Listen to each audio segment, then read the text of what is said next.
Bienvenidos a nuestro análisis. Hoy nos centramos en una guía que parece resolver una de las grandes dudas del inversor principiante.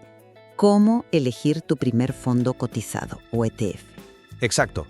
La guía propone una solución que parece infalible, una lista de lo que llama criterios de oro. Hablamos de comisiones muy bajas, un tamaño mínimo para el fondo, un método de réplica concreto, unas reglas muy claras. Y aquí, claro, es donde surge la verdadera cuestión. ¿Es esta adherencia estricta a una lista, a un checklist, la estrategia más inteligente y segura para alguien que está empezando? O por el contrario, es este enfoque que, seguro que está lleno de buenas intenciones, quizá demasiado rígido. Podría llevar al inversor Nobel a ignorar matices importantes o, peor aún, a dejar pasar oportunidades de inversión que son objetivamente superiores. Mi postura es clara. Para un principiante, esta metodología basada en reglas no es una opción. Es la salvaguarda esencial contra los errores más caros y, sobre todo, más comunes. Y yo voy a argumentar que, si bien esos criterios son un punto de partida fantástico, una comprensión más profunda y flexible es mucho más valiosa a largo plazo que la simple aplicación de una lista de verificación. A ver, para un inversor que da sus primeros pasos, el caos es el enemigo. El mercado es abrumador y las emociones pueden llevarte al desastre. La guía que analizamos en esto lo clava al describir los 3 errores fatales: elegir por rentabilidad pasada, ignorar las comisiones y subirse a las modas. Estos son errores de comportamiento, no de cálculo. Por eso los 5 criterios que propone son tan potentes. No son sugerencias, son de hecho un sistema de protección. Un TER, que para quien no lo sepa es la comisión anual del fondo, por debajo del 0,3%, un tamaño superior a 100 millones de euros para asegurar liquidez, que sea de réplica física, de acumulación y con domicilio UCITS. Esto último, UCITS, es básicamente un sello de calidad y protección para el inversor europeo.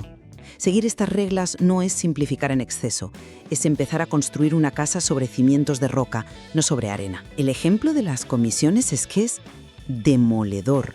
La guía calcula que una diferencia de apenas un 0,9% en comisiones puede costarte 9.000 euros en 25 años.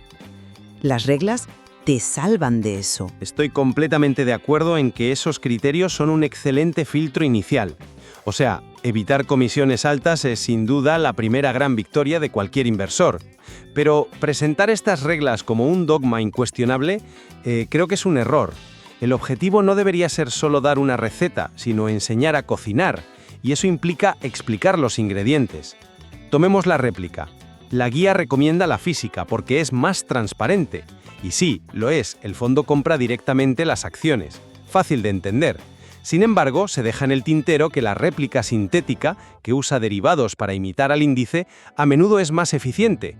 En ciertos mercados, puede tener un seguimiento más preciso o incluso ventajas fiscales que se traducen en mayor rentabilidad neta para ti, el inversor. Descartarla de plano es limitar tus opciones sin un debate honesto sobre sus pros y sus contras. Y lo mismo pasa con el tamaño. 100 millones de euros está bien, da seguridad. Piante se beneficia más de entender estas compensaciones que de aplicar reglas a ciegas. La guía es un mapa, sí, pero no debe prohibirte mirar por la ventana. Veo tu punto sobre la educación, pero creo que subestimas el riesgo de la parálisis por análisis.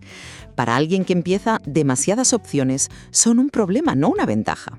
La regla de un TER por debajo del 0,3% y un tamaño superior a 100 millones no busca encontrar la aguja en el pajar, el ETF perfecto. Su misión es mucho más importante. Es quemar el pajar. Elimina de un plumazo el 90% de los productos que son caros, pequeños y líquidos o con riesgo de cierre. Es un filtro de calidad masivo. Y la prueba de que funciona es que la propia guía compara 2 ETFs excelentes que cumplen las reglas, el de iShares y el de Vanguard para el índice MSCI World. Sus TERs son del 0,20 y del 0,12%, es decir, no te estás perdiendo nada. Hay productos de altísima calidad dentro de esos límites. La regla no busca la perfección, busca la protección frente a los productos mediocres que a menudo son los que más se comercializan. Es un argumento fuerte, claro, pero esa misma protección puede llevar a una falsa sensación de seguridad. El propio texto admite que la diferencia a largo plazo entre ese ETF del 0,20 y el del 0,12% será mínima. Esto nos dice algo importante. Una vez estás en la zona de comisiones bajas, obsesionarse con el número más pequeño puede ser un error. Te pongo un caso práctico. ¿Qué es mejor? ¿Un ETF con un 0,15% de TER que replica un índice estándar como el S&P 500? ¿O uno con un 0,25 que replica un índice Smart Beta? Uno que, por ejemplo, filtra las empresas por criterios de calidad o baja volatilidad y que históricamente ha dado mejores resultados ajustados al riesgo. La regla del TER más bajo te empija ciegamente al primero. Yo defiendo que el principiante debe saber que existe el segundo y por qué podría interesarle pagar ese 0,10% extra. A veces, pagar un poco más por un motor mejor no es un gasto, es una inversión. El dogma del TER ultra bajo puede eclipsar un análisis de calidad más profundo. Pero es que introducir conceptos como Smart Beta a alguien que todavía está asimilando que es un ETF es, en mi opinión, una receta para la confusión. Y eso me lleva a otro punto donde la rigidez de la guía es una virtud absoluta: el rechazo frontal a los ETFs temáticos. La recomendación es tajante: aléjate de las modas, ya sea el cannabis, el metaverso o la energía limpia. Para mí la frase que usa es de una simpleza brillante. Si lo viste en un titular de periódico, probablemente llegaste tarde. Es que esa frase debería estar grabada en la mente de todo principiante. Es la mejor vacuna contra las burbujas. Un inversor Nobel no tiene las herramientas para valorar si una industria tiene futuro o si simplemente es una burbuja especulativa a punto de estallar. Por eso, su primera inversión debe ser aburrida, global y diversificada. Un MSCI World que le da exposición a más de 1.600 empresas del mundo desarrollado. Eso es invertir. Lo otro es especular, y un novato no debería especular con el núcleo de su patrimonio. Pones es demasiado paternalista. Prohibir por completo los temáticos es tratar al principiante como a un niño al que no se le puede dejar tocar nada. Yo creo que es un error educativo garrafal. Hay una estrategia mucho más inteligente: enseñar a gestionar el riesgo de forma controlada. Imagina que le decimos al principiante: de acuerdo, vas a construir el 98% de tu cartera con este fondo global y aburrido, pero reserva un 2%, una cantidad que no ponga en riesgo tus metas financieras, para invertir en ese sector que te apasiona y que entiendes, sea la inteligencia artificial o los videojuegos. ¿Qué logramos con esto? Primero, un compromiso y un interés por su cartera que de otra forma no tendría. Segundo, una lección práctica inolvidable sobre la volatilidad. Cuando vea que ese ETF temático sube un 20% en un mes y luego cae un 30%, aprenderá más sobre el riesgo y la diversificación que con 100 libros. Negarle esa experiencia controlada es robarle una de las herramientas de aprendizaje más potentes que existen. Admito que el factor del compromiso es importante. Es un problema real que muchos principiantes se aburren y abandonan. Pero la puerta que abres es muy peligrosa. Al permitir esa pequeña incursión en lo temático, estás validando la idea de que invertir es buscar el próximo pelotazo.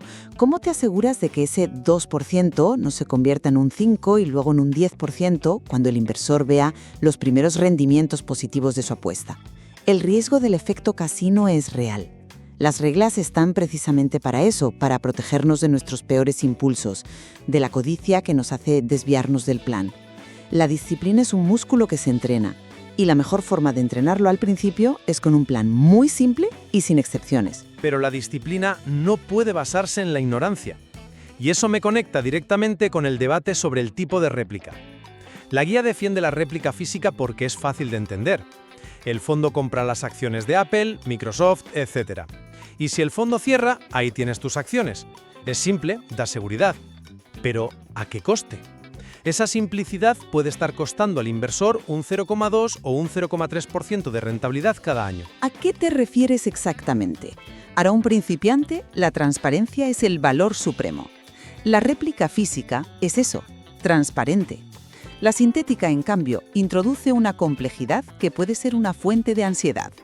Para replicar el índice, el fondo no compra las acciones, sino que firma un contrato privado, un swap, normalmente con un gran banco de inversión. Y ahí aparece el llamado riesgo de contrapartida. ¿Qué es eso?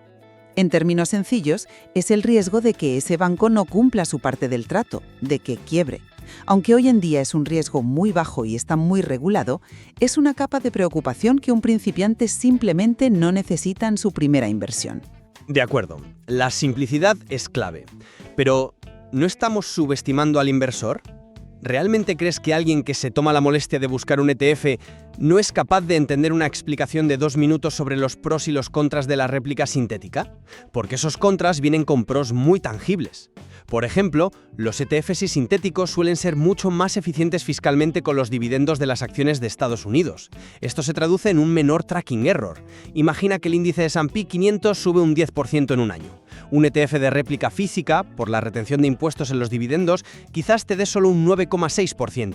El sintético, gracias a esa eficiencia, podría acercarse mucho más a ese 10% real. Esa pequeña diferencia, año tras año, gracias al interés compuesto, se convierte en mucho dinero. Un coste que un principiante paga gustoso por la tranquilidad de saber exactamente qué está comprando y no tener que preocuparse por contratos con bancos de inversión. La confianza es el pilar para mantener la inversión a largo plazo, sobre todo cuando llegan las caídas del mercado. Un inversor que no entiende del todo su producto es el primero que vende presa del pánico. Tranquilidad o ignorancia de una opción potencialmente mejor. La verdadera protección no es ocultar información, es dar las herramientas para entenderla. El debate no debería ser físicas buena, sintéticas mala, sino la física te da simplicidad y la sintética puede darte más eficiencia, especialmente en índices americanos. ¿Qué valoras más en este momento tu vida como inversor? Eso es tratar al principiante como un adulto inteligente, no como alguien a quien hay que llevar de la mano con los ojos vendados. En resumen, mi posición es que, para una inversora que empieza, la simplicidad no es una opción, es la estrategia ganadora. Un conjunto de reglas claras, cuantitativas, como las que expone en la guía, es la forma más segura de empezar. Este enfoque sistemático te protege de ti misma, de tus emociones y de los errores costosos que arruinan a tantos novatos. Sienta las bases de la disciplina. La sofisticación, el análisis de índices Smart Beta o las ventajas fiscales de la réplica sintética pueden y deben venir después, una vez que los cimientos estén firmemente establecidos. Pero no la verdad absoluta.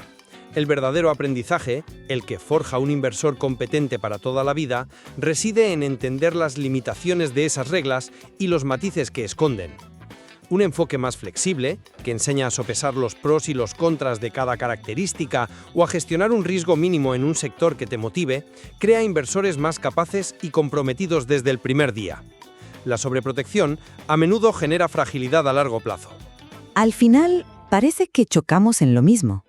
El nivel de complejidad que un principiante puede y debe manejar al inicio de su camino.